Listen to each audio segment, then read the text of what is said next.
But first, Queers for Palestine. Well, they got a little reality check today. Our ambassador in Iran was given a dressing down for an Instagram post promoting homosexuality. You see, homosexuality is illegal in the Islamic Republic of Iran. And by illegal, I mean the Islamists will hang you by the neck for it. And that might be considered lenient. In other parts of the Muslim world, they'll stone you to death or throw you off a building for being gay. As a side note, the gay community in Israel enjoy rights not even afforded in many Western nations. But let's not allow facts to get in the way of contempt for Israel. Perhaps our ambassador in Iran, Ian McConville, had been drinking the Queers for Palestine Kool-Aid. A photo of McConville wearing purple and sharing purple cupcakes was posted on the official Australia in Iran Instagram account in support of Wear It Purple Day. Now, Wear It Purple Day is an annual LGBTQIA+ awareness day to celebrate and promote all things queer. Who knew that was a thing in Iran? I suppose you've got to trust our diplomats to know their audience. The Instagram post was helpfully captioned in Persian so the locals could read it. It read, "Celebrating Wear It Purple Day with a splash of purple in every corner and some delicious cupcakes made with love. Today and every day, we're dedicated to creating a supportive environment where everyone, especially LGBTQIA+ youth, can feel proud to be themselves. Let's keep championing diversity and inclusion for a brighter, more inclusive future." Now, obviously, the post, which naturally included a pride flag flown at so many pro-Palestinian rallies around our country, was liked by about 3,000 people. But here's a surprise, and I'm sure a surprise for Queers for Palestine. The Ayatollah was not one of those liking this particular post. Does the Supreme Leader of the Islamic Republic of Iran not like cupcakes? Maybe purple's just not his colour. The Iranian Ministry of Foreign Affairs strongly condemned our embassy for promoting homosexuality, which it described as abnormal conduct.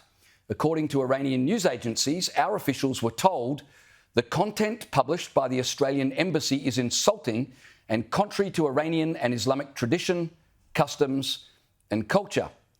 Well, this news will surely come as an enormous shock to all those protesters we see on the streets of Sydney and Melbourne, madly waving their rainbow flags alongside Palestinian flags as if they were natural bedfellows.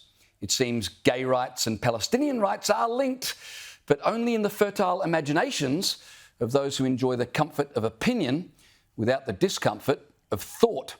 Now, this, of course, raises an awkward question for the LGBTQ community in this country. How do they reconcile their support for Iran's proxy, Hamas, with Iran's anti-gay laws? Iran is happy to accept the support of gay activists on the streets of Sydney and Melbourne, but won't accept even a gay cupcake on the streets of Tehran. Now, this should give Queers for Palestine something to ponder. I'm looking forward to seeing all those university students on campus tomorrow protesting the homophobic Iranian government. We'll wait. Meanwhile, Federal Government Minister Murray Watt told the ABC he was upset by the Iranian reaction to our purple cupcakes. I am concerned to see this reaction from the Iranian government to the activities of the Australian embassy. We're very proud about the fact that our embassies promote Australian values internationally, and I'm very concerned to see an overseas government seemingly take action against an Australian embassy that is upholding Australian values. Too right, Mr. Watt. You learn a great deal about the values of a nation by listening closely to what comes out of their embassy. Speaking of which, it's exactly a month ago that our government summoned Iran's ambassador to Australia to explain his social media post calling not for Wear It Purple Day, but for Wipe Out Israel Day. Cupcakes not included. Iran's ambassador wrote that wiping out the Zionist plague out of the Holy Lands of Palestine happens no later than 2027. Now, Prime Minister Anthony Albanese said at the time those comments were abhorrent, hateful, anti-Semitic and had no place in Australia.